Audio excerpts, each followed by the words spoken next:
नमस्कार साथियों, आपका एसके ठाकुर सर चैनल में स्वागत है।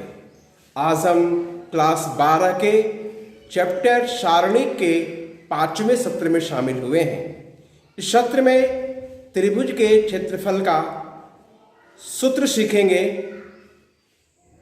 3 बिंदुओं के संरेख होने की शर्त पढ़ेंगे और यदि त्रिभुज के क्षेत्रफल शून्य हो तो वे बिंदु संरेख होते हैं और यदि उसमें से कोई बिंदु अज्ञात हो तो उसे हम ज्ञात भी कर सकते हैं। सारे तथ्यों पर आज हम लोग प्रैक्टिस करेंगे। त्रिभुज का क्षेत्रफल, एरिया ऑफ ट्रायंगल। एक त्रिभुज है, इसके शीर्ष 3 है, इसके नियामक क्रम से दिया हुआ है। इसका क्षेत्रफल ज्ञात करना है साथियों।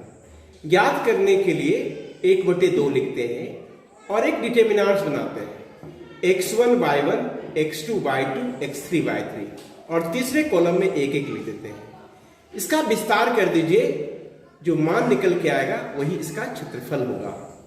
विस्तार किया x1 के अनुदिश, x1 तो ये कॉलम ये रो छूट गया, y2 y3 1 1 हो गया, माइनस x2 ये रो ये कॉलम छूट गया तो y1 y3 1 1 हो गया। फिर x3 तो ये इस कॉलम को, इस रो को और इस कॉलम को छोड़ दिए तो y1 y2 1 1 हो गया। x1 y2 माइनस y3, यहां पर माइनस को प्लस कर दिए तो y3 माइनस y1 कर दिए साथियों, plus x3 y1 minus y2। ये इसका त्रिभुज का क्षेत्रफल हो गया। अब इसके संदर्भ में कुछ बातें ध्यान रखना है। त्रिभुज का क्षेत्रफल सदैव धनात्मक होता है। ये निगेटिव भी अगर इसका मान इवेल्युएट करके आए तो हमें इसे पॉजिटिव कंसीडर करना है।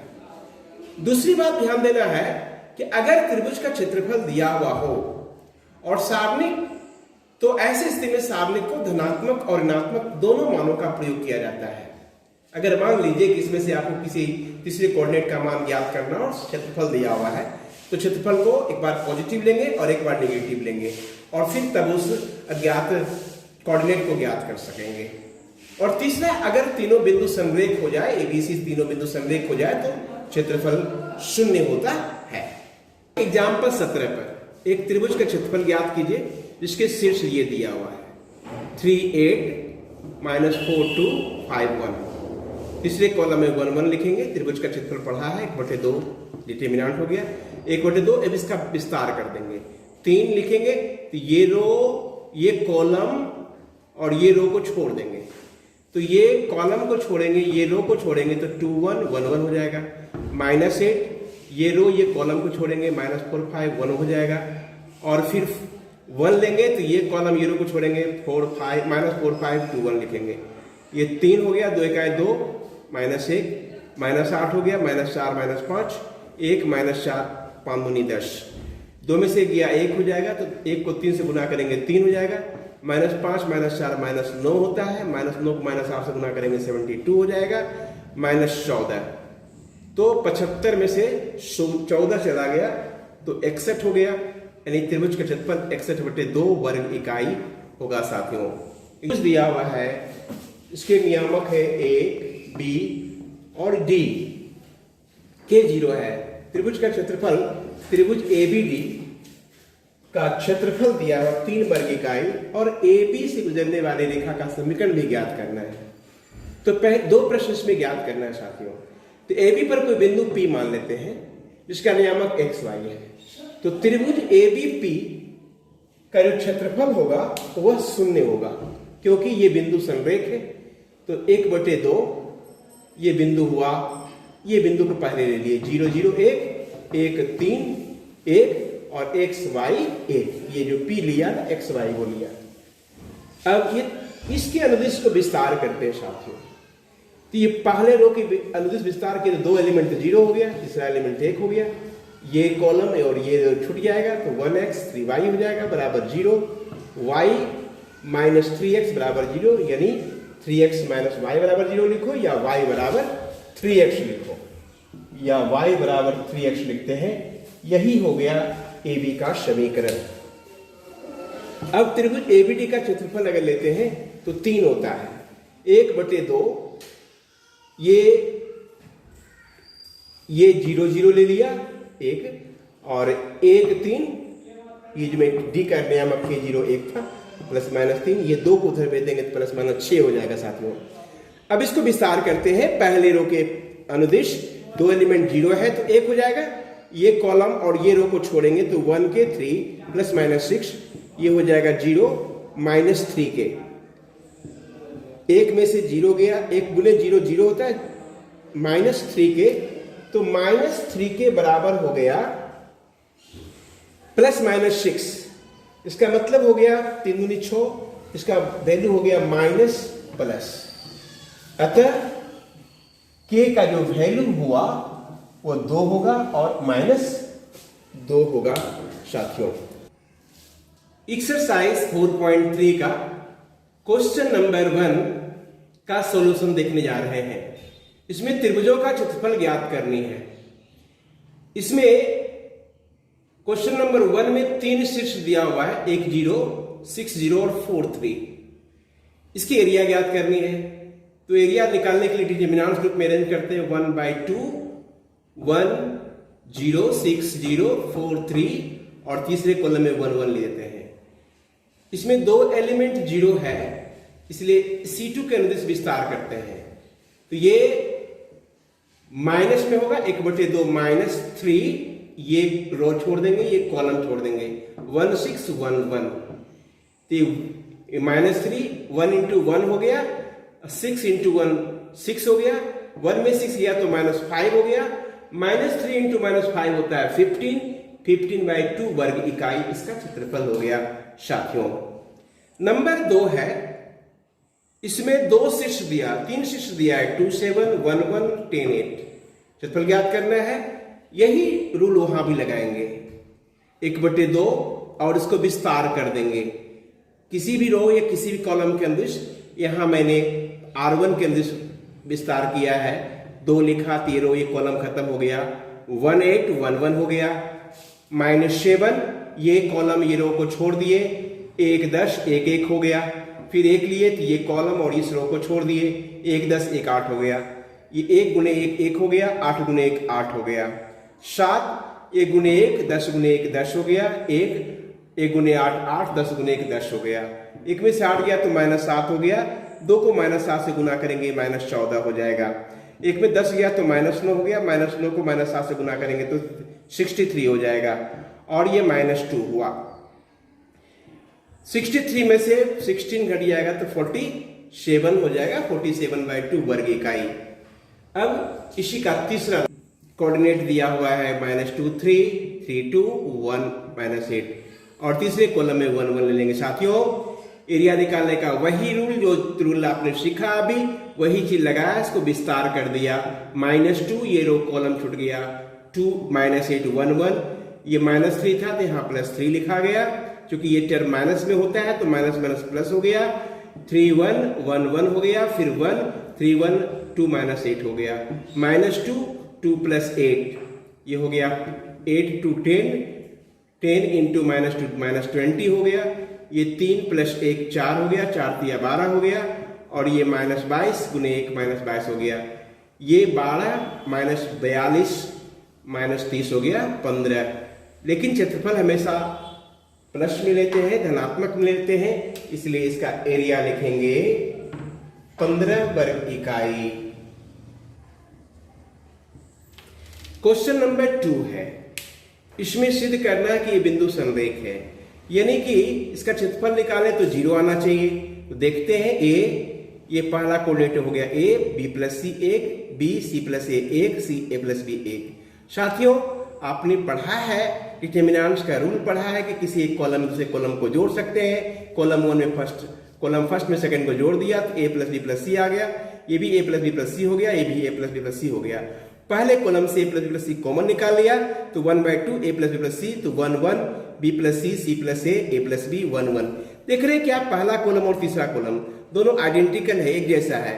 तो आपने पढ़ा है नियम, अगर डिटरमिनेंट का कोई 2 कॉलम या कोई 2 रो बराबर होता है, इसका मान 0 होता है, यानी इसका मान 0 हो गया, 0 गुने this much equal to this much 0, अतः ये बिंदुएं संरेख हैं। अब तीसरा नंबर क्वेश्चन है, के का मान ज्ञात करना है। त्रिभुज का क्षेत्रफल आपको 4 दे दिया है, इसमें कोऑर्डिनेट दिया है, एक का कोऑर्डिनेट k0 है, दूसरे का 40 है, तीसरे का 02 है, तीसरे कॉलम में 1 1 ले लिया, इसका इकाई क्षेत्रफल प्लस माइनस 4 लेंगे। जब भी ऐसा क्वेश्चन रहेगा, क्षेत्रफल दिया रहेगा, तो हम प्लस और माइनस दोनों से इवेल्युएट करेंगे। अब C2 के अनुदेश इसको विस्तार कर देते हैं, तो 1/2 ये हो गया -2, ये रो ये कॉलम को छोड़ देंगे, K4 1 1, ये चिन्ह इसका माइनस में होता है, इसलिए -2 लिखा है साथियों।